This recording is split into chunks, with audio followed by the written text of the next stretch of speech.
Y'all get ready? Yes, you get ready. Shout out to all my tea sippers out there. We are gathered here today to sip some tea, honey. So make sure you guys have your teacups ready because you already know this tea is what? Piping hot.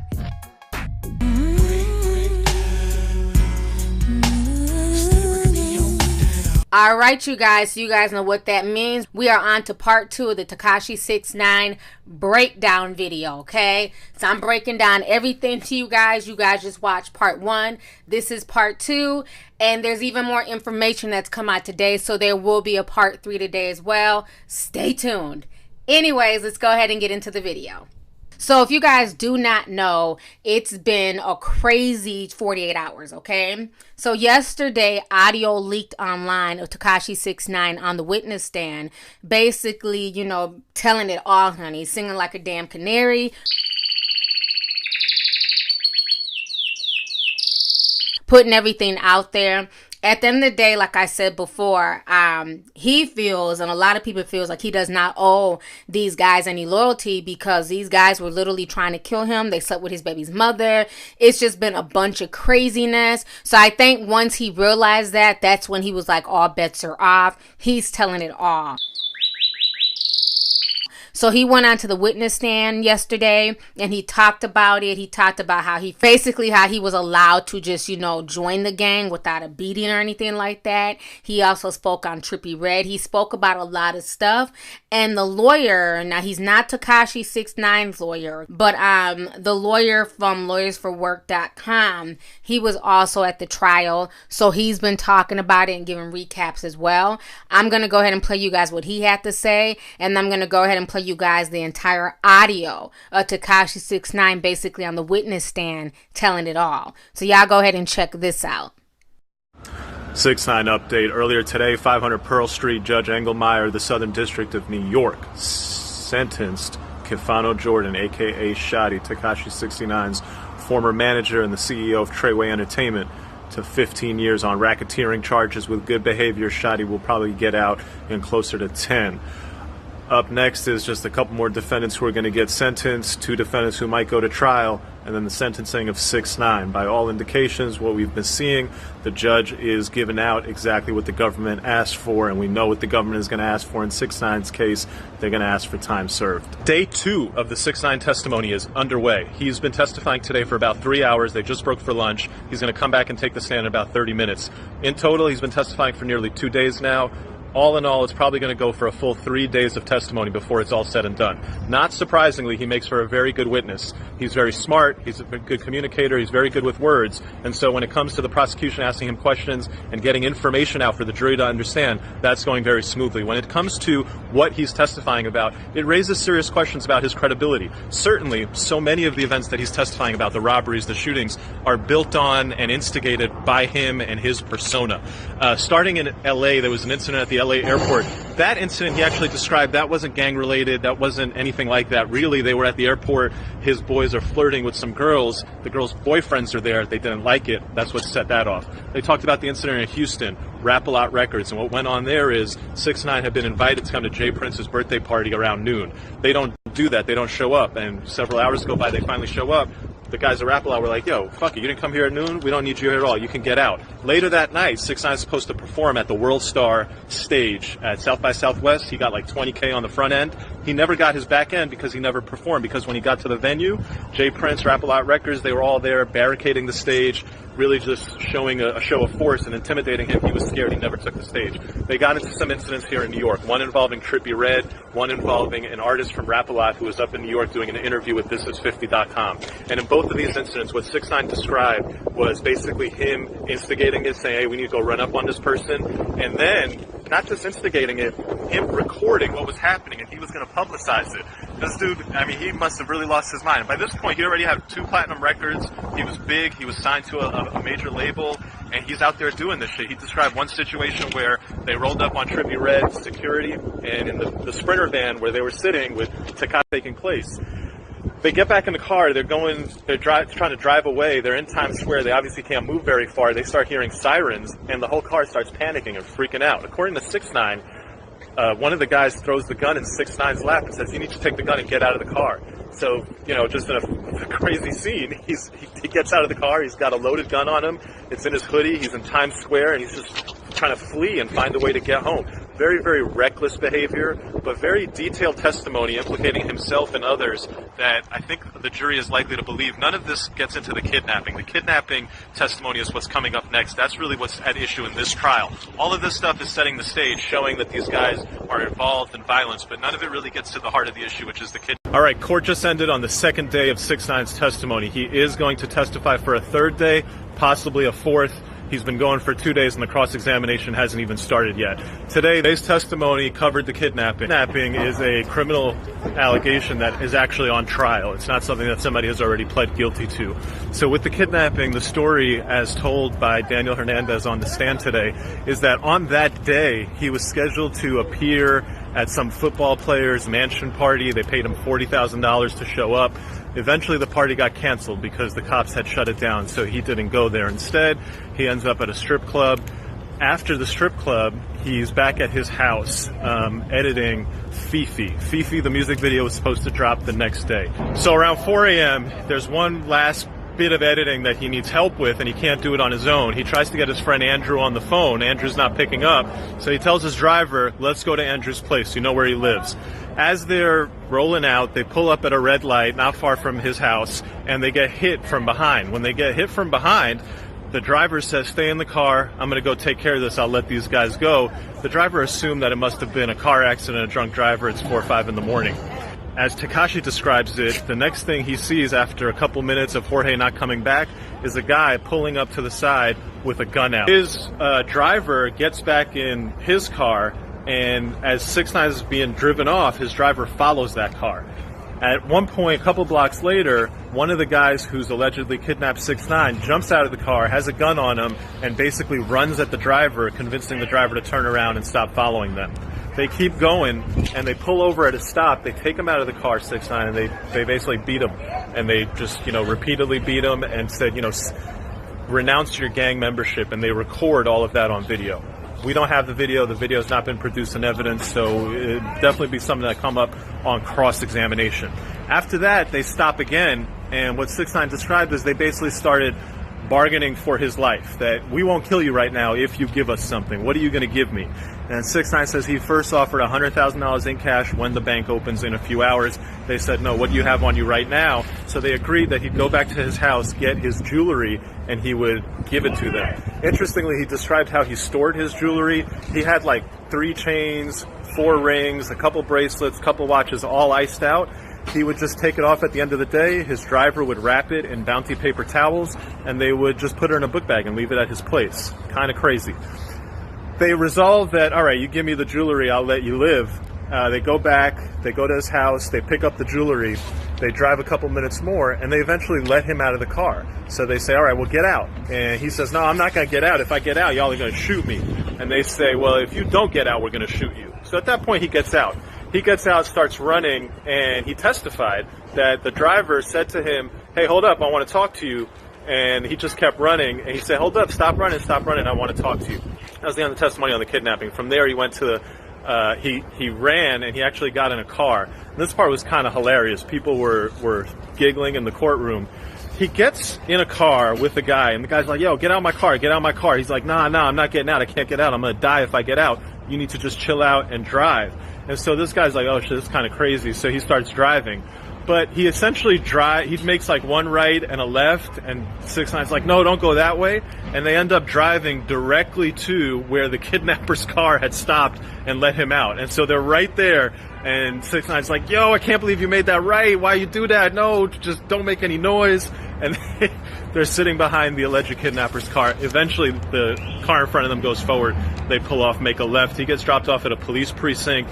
Then he goes to a hospital in Brooklyn. Shotty shows up, helps him out, says, we got to get out of this hospital. There's too many fans over here. And then they go to a hospital in Long Island where he gets some treatment. Crazy story about the kidnapping. Couple key points to remember as cross-examination comes up. None of the other crimes involve these defendants. This crime involving these defendants, this alleged kidnapping, who knows? Who knows what a jury is going to think? He wasn't held down. He wasn't handcuffed.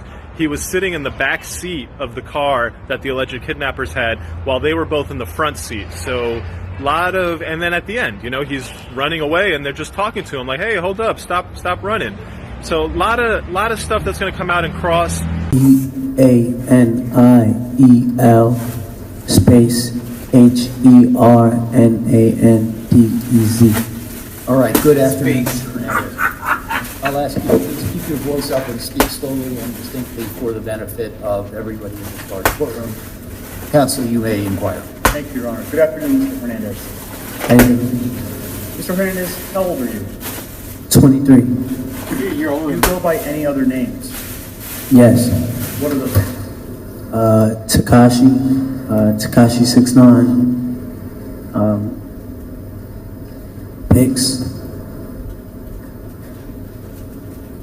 Yeah. Mr. Hernandez, where were you born?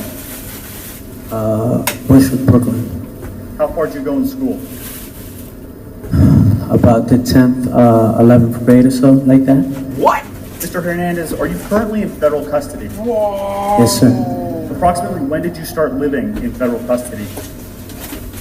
About November 18, 2018. What were you arrested for? Racketeering charges, violent crimes, shootings, drug distribution. At some point, did you decide to cooperate with the government? Yes. When did that happen? A day after, November 19th, the day after we was taken down. In connection with your cooperation, have you pleaded guilty to certain crimes? Yes. What crimes did you plead guilty to? I believe there was 9 counts of racketeering, shootings, and drug distribution. Now, you listed racketeering as one of the crimes to which you pleaded guilty. Were you a member of any gang? Yes, sir. What was the name of the gang that you were a member of? The non-trade Bloods, non-trade blood. Approximately when did you become a member? Around, I would say November of 2017. What sorts of things did 9 trade members do? I'm sorry? What sorts of things did 9 trade members do? We participated in a lot of, violent crimes, robberies, assaults, drugs, sorts of that nature. Mr. Hernandez, do you recognize anyone in the courtroom who was a member of 9 Trey when you were a member? Yes. Who do you recognize? And if you can identify that person, could you identify where they're sitting in an article of clothing that that person may be wearing? Hoff, Anthony Ellison has a gray suit on.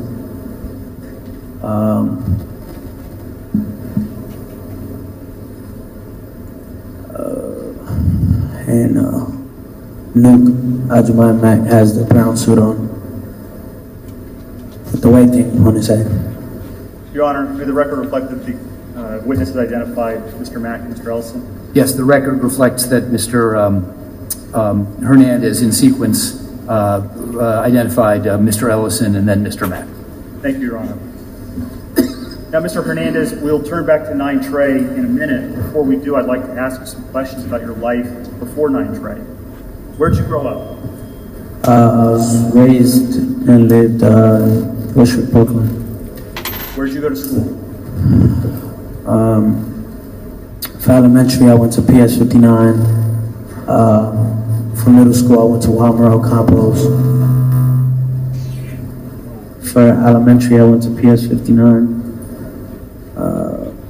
Middle school, Walmart Campos, and high school, for the time being, went to Legacy High School. Legacy High School. Did you work? Yes. What'd you do? I started working at I want to say the age of 13. My first job was at the Greenpoint Youth Court. It's a job that handles like misdemeanor cases for youth. where the youth acts in like a bailiff, judge, jury, youth advocate, community advocate type of thing. I did that about for 2 months. Mr. Hernandez, I'm going to cut you off. I think you are speaking so close to the mic that you're blurring some of your words. Maybe move back a tiny bit from the mic, but keep your voice up and keep speaking slowly. Thank you. So I did that for about a year. I didn't make a lot of money doing that, so I started working with my brother, busting tables. I did that for about a year and a half. Then I did a job at a grocery store named Stay Fresh and Grill, where I worked as a delivery boy. I did that about for 2 years. I worked up to register. Shortly after that, I landed another busboy job. And then after that, became a rapper. So you said that you started a music career, is that right? Yes. Approximately when did that happen? I'd say around 2014. And how did it come about? Well, at the store I was working in, Stay Fresh and Grill. There was a guy under the name Peter Rogers, always coming there buy a tea and like a tilapia, some peanuts, stuff like that. He asked me if I made music and if I rapped. And I was like, no. And he was like, well, got the image for it, look cool. I was like, I took it into consideration and we started making music from the deli. And again, this is around 2014? Yes, sir. Like late 2014, like September. So when you started making music in around 2014, what type of music were you making? It was more of like a rock and roll rap. Approximately how many records or songs did you release? 8, I believe. I believe around 8. Did you go on any tours? Yeah. Where did you tour? Eastern Europe. I toured in Bratislava, Slovakia. Prague, Czech Republic. Brno, Czech Republic. St. Petersburg, Russia, and Moscow. Were you making any money at this time as a metal rap performer? I mean, for all those shows, I made about like $2,000 profit. I did it just for the experience. Now, Mr. Hernandez, did there come a time when the type of music that you recorded changed? Yes. Approximately when did that happen? It changed in September of 2017. Now, directing your attention to September 2017, did there come a time when you filmed a music video in Brooklyn? Yes, sir. Where in Brooklyn? Bedford-Stuyvesant, Brooklyn, on Madison between Tompkins Avenue and Troop. Do you remember the address? I believe, I want to say it's 370 Madison. 370? 370. Ms. Harney, can we please pull up for the witness what's been marked for identification as Government Exhibit 202? This shit right now crazy just now. Mr. Hernandez, do you see Government Exhibit 202? Yes. What is that? 370 Madison. Is that a photograph of 370 Madison? Yes, sir. Does it fairly accurately depict the way 370 Madison looked? Yes, sir. Your Honor, the government offers Government Exhibit 202. Any objection? None, Your Honor. No objection. Proceed. May we publish it, Your Honor? Yes.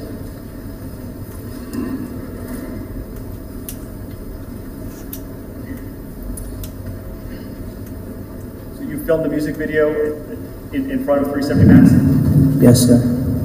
What was the name of that song? Gummo. Gummo. Gummo. Ms. Harney, we can take down 202. Fire.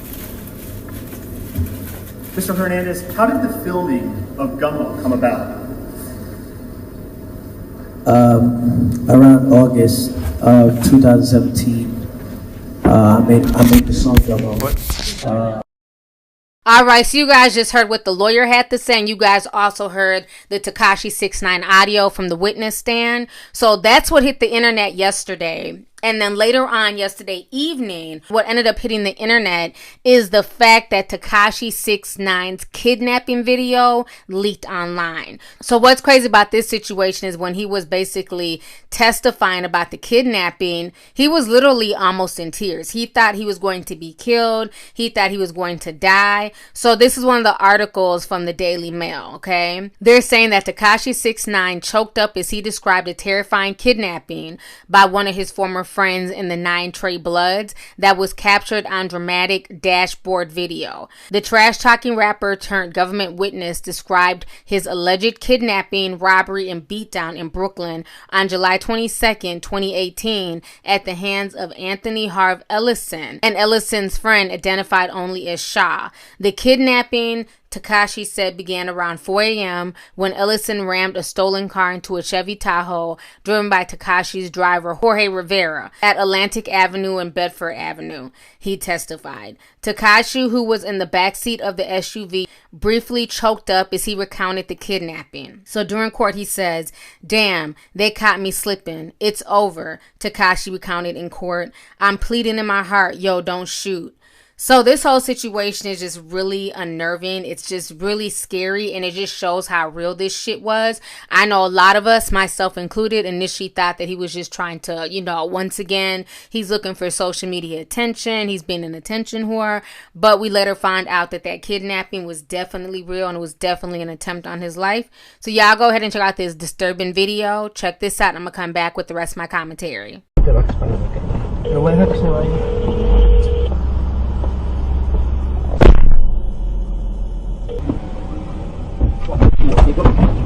Run it, nigga. Give me everything, nigga. Get out. Get out. Get out. Get in the car. Get in the car. Get in the car, nigga. Get in the car, nigga. Chill. Where your man at? Where your man at? Give me your money. Where your money at? Where your money at? Get in the car. Get in the car. Get in the car. Get in the car. Alright, get in the car. Get in the car. We gonna shoot you. No, you just get in the car. Get in the car. Open it. Open the door. Let me open it. I'll give you everything. Get in the car. Get in the car. Get in it. That's what I'm doing. Get the fuck in here. Ain't nobody in here. Ain't nobody in here. Why are you doing all that, man? I want to talk to you. About what? About what? About what? Why you ain't holler at me? What you mean, shawty, man? Give me the bullet. I try to call you, man. I put that on everything. So why ain't got your number? Because I asked for your number. They told me to change your number. I put it on my bro. I put it on my daughter's life, bro. Bugging those, son. Oh, you know I gave you bugging, son. I always been right by you. Yeah, but why you do me like that, bro? I always been put money in your pocket, bro. I'm scared, bro. I don't know if you feel like you're extortion this. Where the fuck is everything, man? I'm on the car. Get in the car with us, man. Bye, nigga. Bye. Give me the phone. Give me the phone. Get out of here. We're gonna talk to him. We're gonna talk to him. We're gonna talk. We're gonna talk. Right. Get in the car. Get in the car. Get in the car.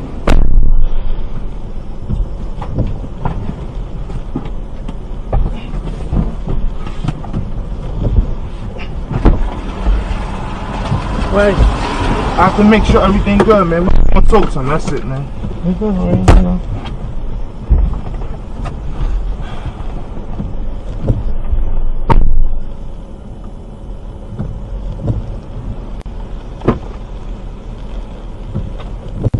El sistema OnStar no está activado.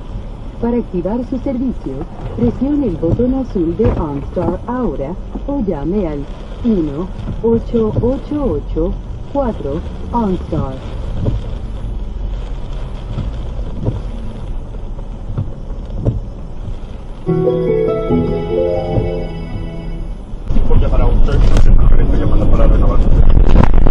¿Aló?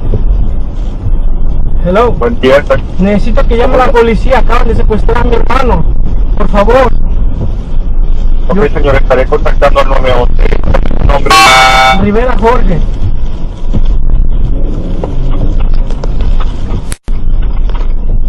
Lo pongo una breve espera.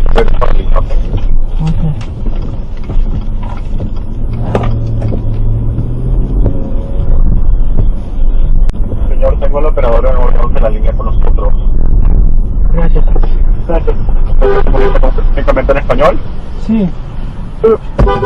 Alright, he's on the They line. just What else? kidnapped 6ix9ine. Alright. Tekashi 6ix9ine?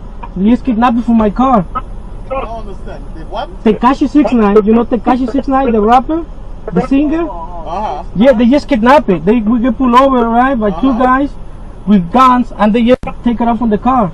You take him? Yes. Where this happen? Yes, right here, around the corner.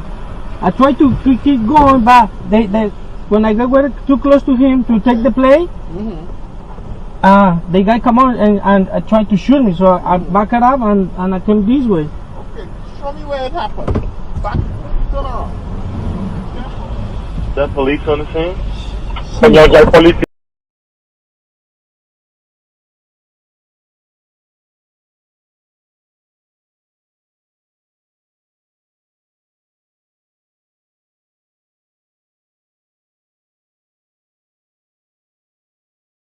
Alright, so you guys just saw that disturbing dash cam video. So like I said, right now social media is a buzz. We're waiting for all the information to come out because he's back in court, and today would be considered day 3. So when I get some more information for day 3, I'll definitely do another podcast. But this just goes to show people that if you're not about that life, stay out those damn streets. Folks swept her down, they would never snitch, they would never fold, and they gonna let they nuts hang, bitch. All of a sudden, them nuts ain't hanging too low now, are they? Until you're facing 40-something years. And if you're not willing to do the time, if you're not willing to stand 10 toes deep, then your ass shouldn't be doing dirt, okay? Tekashi 6ix9ine is not the first person to snitch, nor will he be the last person to snitch. So the entire situation is just really crazy. At the end of the day, he got himself in over his head. Point blank, period.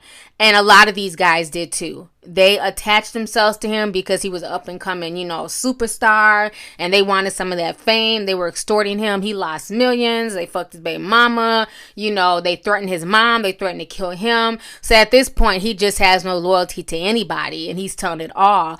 At the end of the day, there's no loyalty in the criminal game. Y'all might be bros 1 minute, but as soon as the police, and especially you talking about the feds, when they ride down, people start singing like a canary.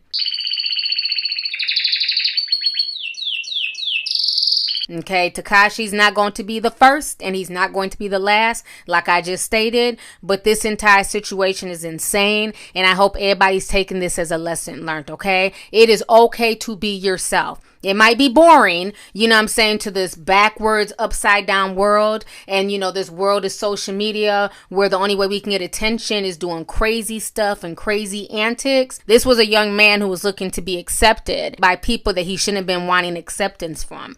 Period, point blank. So anyways, y'all, let's go ahead and get the discussion popping. Go ahead and leave a comment. Let me know your thoughts on this entire crazy situation concerning 6ix9ine basically testifying and spilling everybody's damn tea, okay? And then the kidnapping video leaking online. How do you guys feel about this entire situation? And do you feel like Tekashi 6ix9ine is wrong to snitch on all these people? Or do you feel like he owes them no loyalty because they had no loyalty to him? So let's go ahead and get the discussion popping. Don't forget to like, comment, and subscribe. And most of all, don't forget to hit that notification bell so you can be notified as soon as I drop another video. Talk to y'all later. Deuces.